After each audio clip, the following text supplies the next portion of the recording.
Good morning, students. In previous lecture, we have completed the basic definitions, basic concept of the one function, onto function and bijective function. ठीक है ना। आज हम लोगों को क्या करना है, आज हम लोगों को क्वेश्चन डिस्कस करना है। ठीक है ना। जैसे क्या है, बाइजेक्टिविटी की अगर हम बात करें तो बाइजेक्टिविटी में हमें क्या दिखाई पड़ रहा है, वन ऑन टू दिखाई पड़ रहा है। मतलब ये हुआ कि बाइजेक्टिव में हमें वन भी सॉल्व करना आ जाएगा और ऑन टू भी सॉल्व करना आ जाएगा। ठीक है ना। आप जाके देखो पिछले दो लेक्चर्स में मैंने आपको वन के बारे में डिटेल्स डिस्कस किया और क्या कहते हैं ऑन टू के बारे में और बाइजेक्टिविटी के बारे में हमने सारी चीज़ें जितनी डिटेल में थी वो सारी चीज़ें हमने आपको बता रखी हैं। ठीक है ना। आज जो हमें करना है वो हमें बाइजेक्टिविटी पे क्वेश्चंस करना है। अब देखो ये एक चीज़ तो यहाँ पे ये है बच्चे कि वन के केस में मैंने आपको 3 से 4 मेथड बताया। एक तो बाय डिफिनेशन था, दूसरा ग्राफिकल मेथड था, तीसरा कैलकुलस मेथड था। कैलकुलस मेथड में अभी हमने आपको कैलकुलस मेथड नहीं डिस्कस किया कि उस कैलकुलस मेथड के बेसिस पे मैं आपको बताऊं कि कोई मेरा फंक्शन वन है या नहीं। लेकिन हम दो तरीके से कर सकते हैं, एक तो हमारा जो फंक्शन की डिफिनीशन है उसके बेसिस पे और दूसरा जो बेटा ग्राफ मेथड पे। ग्राफ मेथड में क्या चेक करना होता है, line parallel to x axis cut the graph at one point if this possible to draw a graph. बात समझ में आ रही नहीं। आज हम लोगों को जो करना है वो क्वेश्चंस करने हैं। आओ आज हम लोग क्वेश्चंस करेंगे। ठीक है ना। और डिस्कस करना है किस तरह के क्वेश्चन एग्जाम में पूछे जाते हैं वो हमने आपको बताना है। जैसे देखिए हमारे क्वेश्चन में हमारे पास जो है, मान लीजिए एक फंक्शन है R2R, कहाँ से कहाँ तक बच्चे, R2R है और fx इक्वल टू दिया हुआ है। ठीक है ना, ax प्लस b।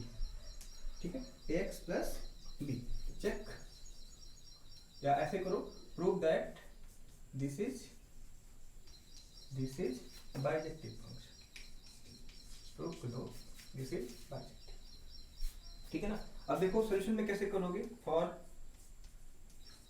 बाइजेक्टिव। बहुत ही आसान क्वेश्चन दिया, जैसे कि मैं आपको फिर से एक बार, फॉर बाइजेक्टिविटी ऐसे लिखो, for bijectivity f must be one and onto function. Agree करते हो इस बात से, यहाँ पे कोई दिक्कत नहीं है। ठीक है ना। तो अब देखो पहला क्या है, वन फंक्शन को चेक करना है। तो कैसे चेक करोगे, देखिए अगर आपको डिफिनेशन याद हो, if fx equal to fy then x equal to y, then we can say that f is 1। तो आप देखो fx इक्वल टू क्या दिया है, तो fx की वैल्यू क्या हो गई बच्चे, ax प्लस b। ay की वैल्यू क्या हो गई, ay प्लस b। अब देखो यहाँ से b से b कट गया, क्या आएगा हमारे पास, ax इक्वल टू ay। ठीक है, यहाँ से क्या हो गया, x इक्वल टू y। इसका मतलब क्या होगा बच्चे, f is one. I hope आपको बात समझ में आ रही होगी। दूसरा जो है, दूसरे फंक्शन को अगर हमें चेक करना कि भाई मेरा फंक्शन क्या है, ऑन टू है, तो ऑन टू को चेक करने के लिए हमें क्या निकालना होता है, रेंज निकालना होता है। ठीक है ना। आई होप आपको एक बात समझ में आ रही है, मैं इसको मिटा दे रहा हूँ। ठीक है ना। ऑन टू के लिए क्या करना होगा, आप देखो यहाँ से ऑन टू के लिए क्या करना होगा, ऑन टू फंक्शन के लिए क्या करना होगा, हमें रेंज निकालना होता है। और रेंज निकालने के लिए हम ये कह सकते हैं कि भाई range equal to codomain then function is onto. तो इस केस में देखो fx इक्वल टू क्या दिया है बच्चे, ax प्लस b। एग्री करते हो, fx के स्थान पे क्या रखना है, y है ना। x की वैल्यू y के टर्म में लिखना है, तो यहाँ से क्या हो जाएगा, ax इक्वल टू क्या हो जाएगा, y minus b। x equal to क्या होगा, y माइनस b अपॉन, देखिए for every value of y, देखिए यहाँ पे for every y belongs to r, इसका मतलब क्या हुआ, x बिलोंग्स टू r। मतलब क्या हुआ, यहाँ से देखो रेंज क्या आ रही है, रेंज इक्वल टू क्या आ रही है, रेंज इक्वल टू क्या हो गया, r। इसका मतलब क्या हुआ बच्चे, रेंज इक्वल टू, इसका मतलब क्या हुआ, f इज ऑन टू। आप यहाँ देखो, अगर हम फंक्शन की बात करें, आप देखो यहाँ पे R2R था। ठीक है ना। अब y की वैल्यू इस r से कोई भी वैल्यू पुट अप करें, आप देखो। ठीक है ना, उसकी प्री इमेज आपको r में मिलेगी। ठीक है ना, because due to basic concept of function, ठीक है ना, डिस्टिंक्ट इमेज है, क्या कहते हैं, every elements of R has a unique image in R. तो एक तो यूनिकनेस तो है ही, उसके साथ साथ ये दिख रहा कि भाई एवरी वैल्यू ऑफ फाइव, ठीक है ना, बात समझ रहे हो ना, रेंज जो रेंज का कॉन्सेप्ट समझ बात आ रही है कि हाउ टू फाइंड रेंज। तो यहाँ देखो रेंज इक्वल टू क्या हो गया आर, तो एफ इज क्या हो गया अनटू हो गया, हेंस आप लिख सकते हो hence F is bijective function. आज हमें सिर्फ और सिर्फ क्वेश्चंस करने हैं बाइजेक्टिविटी के बारे में, क्योंकि एक क्वेश्चन तो यहाँ से रखा हुआ है, ठीक है ना। तो आई होप ये क्वेश्चन आपको समझ में आ गया होगा कि इस प्रकार के फंक्शन को हमें कैसे 1 1 अनटू देखना है। आइए दूसरा क्वेश्चन हम लोग करेंगे। दूसरा क्वेश्चन हम लोग करेंगे, इसको आप लिख लो, सेम चीज है, ग्राफ के हेल्प से, ठीक है। इसे क्या है, हमारे पास फंक्शंस जो दिए हैं उस फंक्शन का ग्राफ हम ड्रा कर सकते हैं,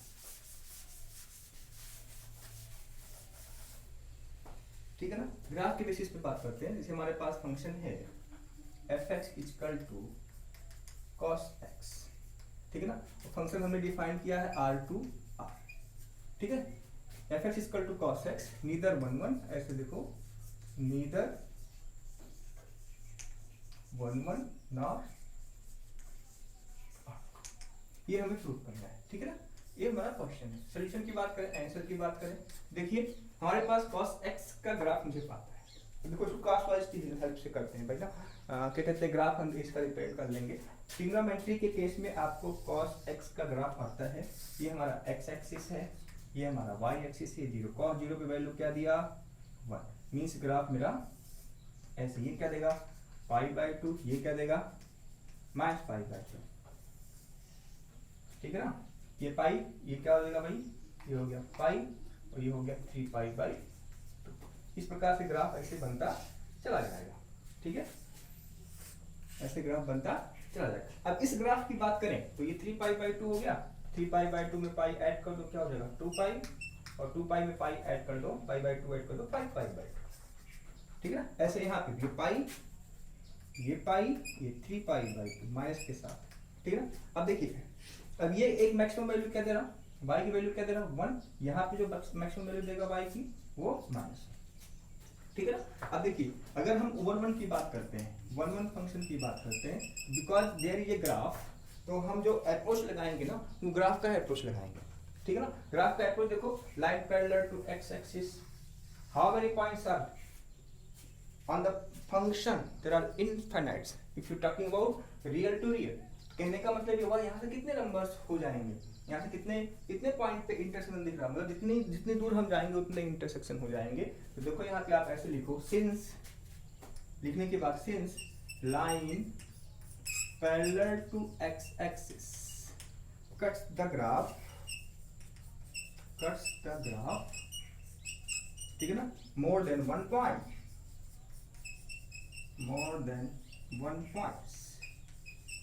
ठीक है ना। therefore it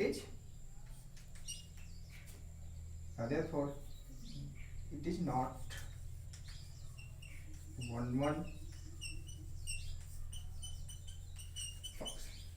ठीक है ना। अब देखिए r की वैल्यू क्या हो रही, देखो आप रेंज की बात करें, ऑन टू की बात कर लेता हूं यहाँ पे, तो ऑन टू आप सिंपली देखो, यहाँ से ऑब्जर्व करो, जो वैल्यू मिल रही है y की किसके बीच में बिलोंग कर रहा है, y बिलोंग्स टू -1 to 1। लेकिन अब यहाँ पे r क्या है, अब देखो कोडोमेन क्या है, कोडोमेन क्या है, ये क्या हो गया, इसकी रेंज होगी, क्योंकि फंक्शन मेरा -1 और 1 के बीच में ही, उसके ऊपर जा ही नहीं रहा, तो क्या करोगे भाई, हमारा कोडोमेन क्या है नहीं है, लेकिन रेंज क्या आ रहा है -1 to 1। तो आप यहाँ कह सकते हो range does not equal to codomain, इसका मतलब ये होगा f इज नॉट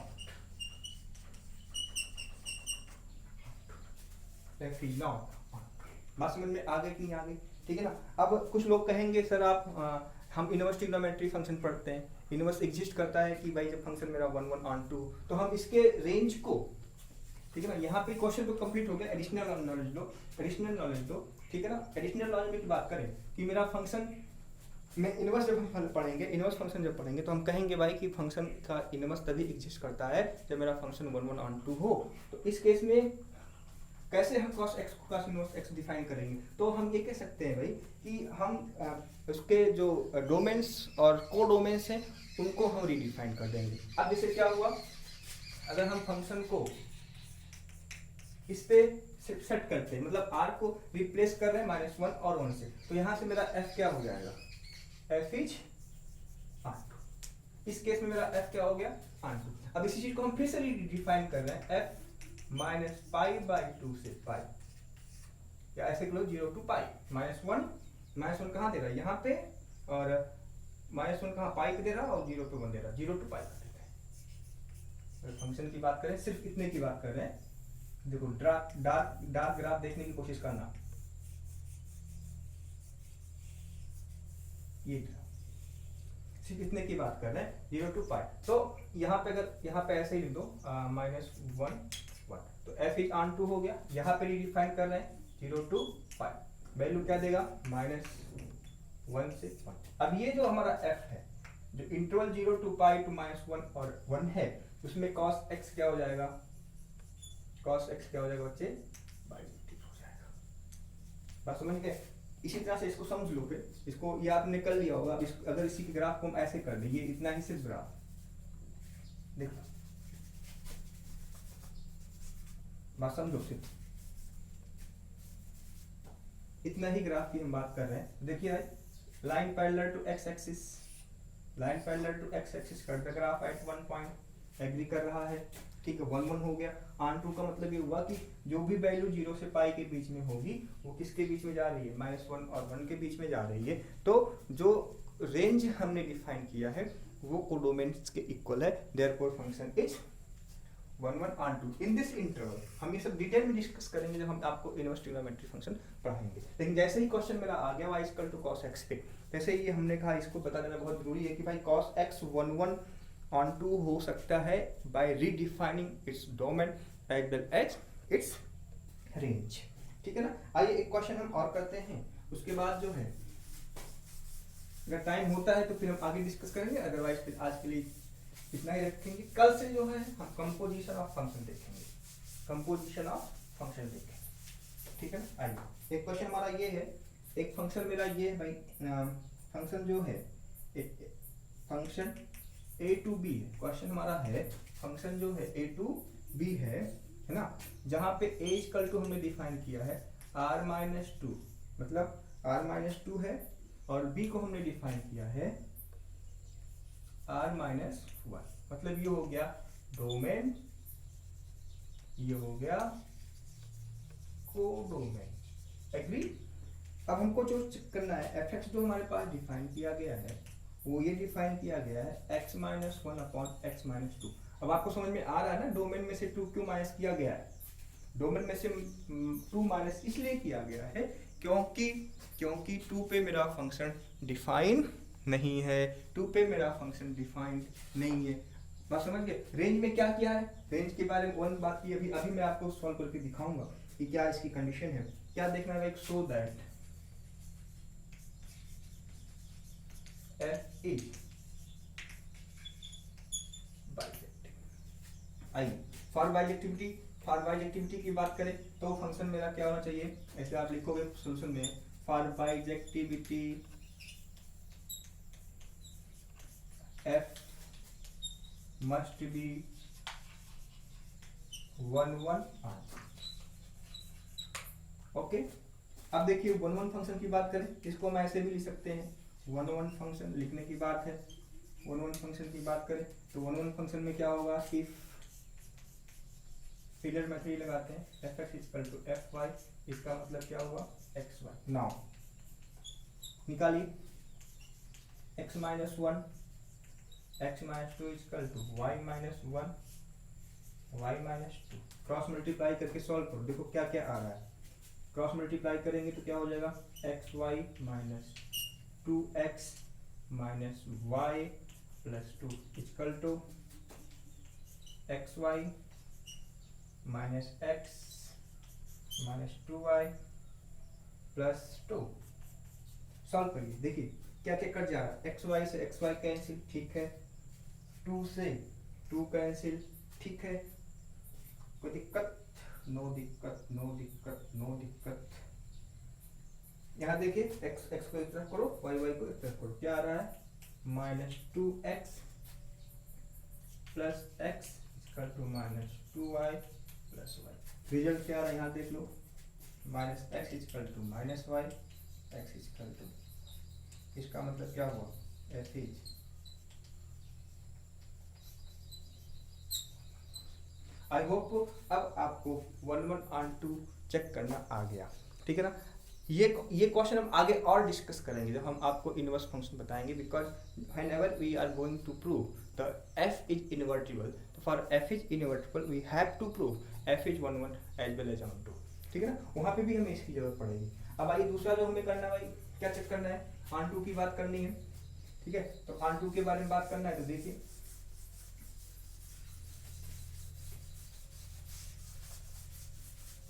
ऑन 2 के बारे में चेक करना है। For every x belongs to y, ऐसे लिखो, अगर हम अगर इसको मैथमेटिकली डिफाइन करना चाहे, for every x belongs to a that exist y belongs to b such that f(x) equal to y, ठीक है ना। आइए ऑन 2 की बात कर लेते हैं, और on 2 function f(x) equal to this, तो ये क्या होगा, y equal to x minus 1 x minus 2. Now we are going to find the value of x in term of y. Then proceed the same concept whenever we are going to find domain, ठीक है ना। अब देखिए इसको solve करेंगे, क्या आएगा बच्चे, xy minus 2y equal to x minus 1, ठीक है ना। x के टर्म y के फॉर्म में निकला है, तो वही जितने भी y हैं सबको एक तरफ कर लो, xy minus x equal to 2y minus 1, x common हुआ, y minus 1 equal to 2y minus 1, x equal to क्या हुआ 2y माइनस 1 y माइनस। ये बात समझ में आई, रेंज से माइनस क्यों माइनस किया गया था, रेंज से माइनस क्यों माइनस किया गया, समझ में आया बात। यहाँ से x डिफाइन हो रहा है, कहाँ पे जाएगा, बोलो real number minus real number, because 1 पे मेरा फंक्शन क्या नहीं है, डिफाइन नहीं कर सकते। तो x की वैल्यू क्या होगी, r माइनस माइनस 1, y की वैल्यू क्या आई दिस, तो रेंज क्या आ रहा है भाई, बोलो रेंज क्या आ रहा है, r माइनस 1, रेंज क्या आया r माइनस 1, और रेंज की वैल्यू किसके बराबर है, देखो यहाँ पे कोडोमेन के इक्वल है, इसका मतलब क्या हो गया, कोडोमेन इक्वल टू रेंज, ठीक है ना। इसका मतलब क्या हुआ, f इज, इसका मतलब क्या हुआ, f इज। इस तरह से आप लोग क्वेश्चन करो, ठीक है ना। और जो नहीं है पूछो, एक क्वेश्चन मैं आपको दे रहा हूँ, ठीक है ना, घर से करके लाने के लिए घर पे करिएगा, ठीक है। क्वेश्चन जो है हमारे पास वो ये है, एनसीईआरटी का क्वेश्चन है, इसको सॉल्व करना नहीं आएगा तो पूछ लेना, ठीक है ना। क्वेश्चन जो हमारे पास है मैं हिंट दे दूंगा कैसे क्या करना है, ठीक है ना। फंक्शन हमारे पास है r2 x such that x belongs to r such that -1 less than x, ठीक है ना। इसी को हम ऐसे भी लिख सकते हैं r tends to -1 to 1, ठीक है। Defined by f(x) equal to x upon 1 plus mod x, ठीक है। Prove that f is 1 1 on 2, मतलब ये दिखाना है f इज बाइजेक्टिव। ये हमारा क्या है भाई, क्वेश्चन है, ठीक है ना। अब देखो इसको प्रूव करने के लिए इसको हमें 2 बार चेक करना पड़ेगा, ठीक है ना। अगर लिख के देखना है तो हमें 2 बार चेक करना पड़ेगा, बिकॉज मॉड x है, ठीक है ना। मॉड x में अगर हम इसको तोड़ेंगे f(x) को, तो इसकी 2 वैल्यू जाएंगी, x ग्रेटर देन 0, तो ये क्या होगा x 1 plus x, x less than 0 पे x अपॉन 1 माइनस x होगा। तो एक बार हम इसको चेक कर लेंगे और एक बार हम इसको चेक कर लेंगे, ठीक है ना। तो अब इस केस में देखो, अगर हम इस केस में हम फंक्शन को डिफाइन करें तो हमारा जो फंक्शन बनेगा r, ठीक है ना, x की वैल्यू r है, तो फंक्शन जो मेरा बनेगा वो 0 to इन्फिनिटी है, ठीक है ना। ये ओपन होगा, ये क्लोज, टेंड्स टू कहाँ से जा रहा है, भाई यहाँ की वैल्यू क्या है -1 से 1, तो अगर ग्रेटर देन 0 है तो वैल्यू तो पॉजिटिव होगी ना, ये पॉजिटिव होगा ना, तो हमारा रिजल्ट होगा वो क्लोज इंटरवल 0 to ओपन हो जाएगा इसके लिए। और इसके लिए जो फंक्शन बनेगा वो ये बनेगा कोई x लेस देन 0 मींस हम we are talking about negative value, means हमारे पास जो बनेगा -1 to 0, -1 to 0 ऐसे कर दो, ठीक है, बिकॉज x इक्वल टू 1 पे डिफाइन नहीं है, 1 पे डिफाइन उनकी वैल्यू ले नहीं सकते हम, ठीक है ना। तो ये हो गया टेंस टू क्या -1 to, ठीक है ना। एक बार हम इस फंक्शन में चेक करेंगे, एक बार हम इस फंक्शन में चेक करेंगे कि मेरा फंक्शन 1 1 है कि नहीं है। तो इस तरह से आपको क्या करना है, क्वेश्चंस को सॉल्व करने हैं on the basis of 1 1 and 2। Tomorrow we will discuss about the concept of composition of the function, ठीक है ना। तो आपको समझ में बात आ रही होगी कि ये कैसे हो रहा है, 0 to इन्फिनिटी क्यों हो रहा है, क्योंकि x की वैल्यू हमारे पास क्या है, ग्रेटर देन 0 है, ठीक है ना। तो यहाँ पे दोनों और सेकंड वाले में दोनों में ओपन होगा, ठीक है ना। इस तरह से हम अलग अलग चेक कर लेंगे मेरा फंक्शन 1 1 है कि नहीं। तो आज के लिए इतना ही बच्चे, ठीक है ना। आई होप आपको बात समझ में आई होगी, 1 1 and 2 एंड बाइजेक्टिविटी के बारे में सारे क्वेश्चंस आपको समझ में आ गए होंगे, ठीक है। इस तरह से क्वेश्चन करिए और जो नहीं है पूछिए, ठीक है। थैंक यू बच्चे।